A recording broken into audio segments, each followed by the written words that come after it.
इस किस्त के आगाज़ में अर्तुगरुल और गुंदोगदू अपनी वालदा के खैमे में बैठे होते हैं। इतने में एक सिपाही आता है और गुंदोगदू से कहता है कि गोमेस्तेकन बाहर आपका इंतज़ार कर रहा है। गुंदोगदू उठकर बाहर जाता है और गोमेस्तेकन से मुलाकात करता है। गोमेस्तेकन कहता है कि अर्तुगरुल को मेरे हवाले कर दो ताकि उसको मैं जिरगे में पेश कर सकूं। लेकिन गुंदोगदू कहता है कि मैं किसी सूरत में अर्तुगरुल को तुम्हारे हवाले नहीं करूंगा। गोमेस्तेकन कहता है कि इस तरह हमारे कबीले के लोग मुतमईन नहीं होंगे, क्योंकि उन्हें अर्तुगरुल पर बहुत गुस्सा है, इसलिए मैं अपने लोगों को कंट्रोल नहीं कर सकूंगा। गुंदोगदू कहता है कि अर्तुगरुल अपनी मर्जी से कबीले में आया था, अगर वो भागना चाहता तो भाग सकता था, इसलिए जब तक जिरगे का फैसला नहीं होता अर्तुगरुल अपनी वालदा के खैमे में ही रहेगा। इसके बाद गोमेस्तेकन मुड़कर ददुर्गा के सिपाहियों से मुखातिब होता है और कहता है कि आप लोग इंसाफ पर यकीन रखो, ये मसला जिरगे में हल किया जाएगा जो हर किसी को मानना होगा, इसलिए अपनी तलवारें नीचे करो और अपने गुस्से को दबा दो, और अगर किसी ने कुछ गलत किया तो मैं उसका सर काट कर काई कबीले के सामने लटका दूंगा और उसका बाकी जिस्म ददुर्गा कबीले के सामने लटका दूंगा। इसके बाद सब सिपाही अपनी तलवारें म्यान में डाल देते हैं। फिर गुंदोगदू भी अपने सिपाहियों को इशारा करता है, जिसके बाद वो अपने हथियार नीचे कर देते हैं। इसके बाद गुंदोगदू वापस खैमे में आ जाता है। अर्तुगरुल उसे कहता है कि मुझे हथियार डाल देने चाहिए ताकि ददुर्गा के सिपाहियों का गुस्सा ठंडा हो सके, जिस पर गुंदोगदू कहता है कि उससे पहले हमें कुछ एहतियाती तदाबीर करनी होंगी। इतने में सादतीन कोपैक का खास आदमी काराबे कबीले में पहुंच जाता है और आते ही गोमेस्तेकन को कहता है कि सादतीन कोपैक कहता है कि हर हाल में अर्तुगरुल का सर काट देना चाहिए और इस चीज़ को यकीनी बनाने के लिए उसने मुझे भेजा है। गोमेस्तेकन उसे अंदर चलने को कहता है। दूसरी तरफ सलजान अर्तुगरुल से कुछ बातचीत करती है और कहती है कि आयतुलन हमारे खिलाफ साजिशें कर रही है। उसने तूताकिन को तुम्हारे खिलाफ किया और गोपचे को मेरे खिलाफ कर दिया और कोरकोत सरदार को भी हमारे खिलाफ भड़काती है। यही वजह है कि दोनों कबीलों के दरमियान ताल्लुकात इतने ख़राब हो गए हैं। अर्तुगरुल कहता है कि मैं जानता हूँ कि वो ऐसा ही कर रही है, लेकिन समझ नहीं आ रही कि वो ऐसा क्यों कर रही है। दूसरी तरफ देली दमीर और हलीमा सुल्तान कोनिया जा रहे होते हैं और रास्ते में एक जगह बैठकर खाना खा रहे होते हैं। देली दमीर हलीमा सुल्तान को समझाता है कि अर्तुगरुल के बारे में परेशान मत हो, उसके खिलाफ पहले भी कई साजिशें की गई हैं, लेकिन वो कामयाब रहा और इस दफ़ा भी वो मुश्किलात से निकल आएगा। दूसरी तरफ कबीले में गुंजागुल गुंदोगदू को कहती है कि सादतीन कोपैक ने अपना एक नुमाइंदा भेजा है और वो यकीनन अर्तुगरुल को मारना चाहते हैं, इसलिए तुम और मेरे वालिद मिलकर कोई दरमियानी रास्ता निकालो जिससे खून खराबा ना हो। गुंदोगदू उसका शुक्रिया अदा करता है। दूसरी तरफ गोमेस्तेकन और काराबे आपस में बातचीत करते हैं। जल्दी क्या है, हम सब अर्तुगरुल की मौत चाहते हैं, लेकिन कल नहीं। कल क्यों नहीं? तुम नहीं जानते कि उसके साथी कितने वफादार हैं। वो इतना ताकतवर है कि वो अपने एक इशारे से ददुर्गा के सिपाहियों पर हमला करवा सकता है, हत्ता के कोनिया पर भी।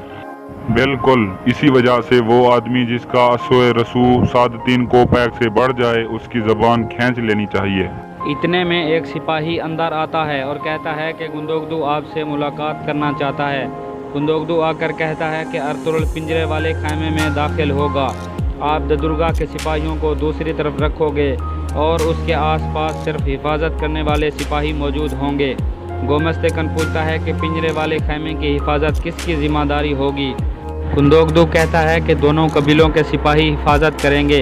काई कबीले के सिपाही खैमे के चारों तरफ होंगे और उनके चारों तरफ ददुर्गा के सिपाही होंगे, और कोई भी आदमी मेरी और अर्तुगरुल की इजाज़त के बगैर अंदर दाखिल नहीं होगा, और किसी ने ऐसी कोशिश की तो मैं उस पर कोई रहम नहीं खाऊंगा। जिस पर गोमेस्तेकन रजामंद हो जाता है और कहता है कि कल सुबह कोरकोत सरदार के खैमे में जिरगा होगा। सादतीन कोपैक की तरफ से काराबे भी इस जिरगे में शामिल होगा, जिस पर गुंदोगदू भी रजामंद हो जाता है और वहां से चला जाता है। इसके जाने के बाद काराबे कहता है कि कल ये मामला ख़त्म हो जाना चाहिए।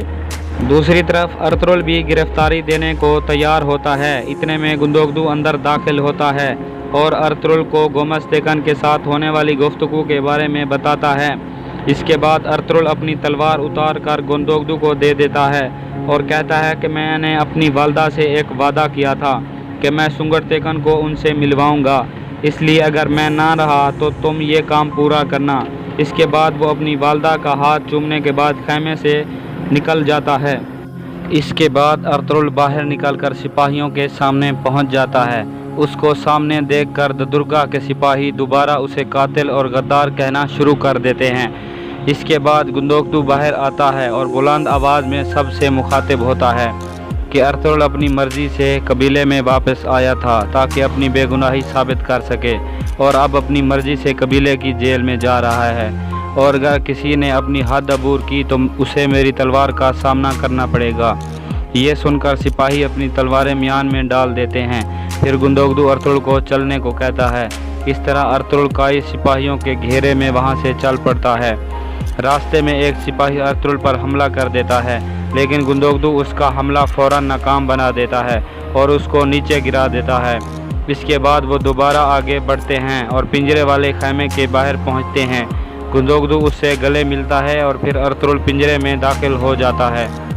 थोड़ी देर बाद एक सिपाही अंदर आता है और कहता है कि कारा बे आपसे मुलाकात करना चाहता है। अर्तुगरुल कहता है कि भेजो। कारा बे अंदर दाखिल होता है तो अर्तुगरुल चौंक जाता है, क्योंकि अर्तुगरुल ने उसे नोयान के डेरे पर देखा था। कारा बे कहता है कि सादतीन कोपैक ने मुझे यहाँ भेजा है और हमारे कमांडर आर्तकुश और सिपाहियों की मौत का बदला लेने को कहा है, और कहा है कि मैं तुम्हारा सर लेकर कोनिया आऊँ।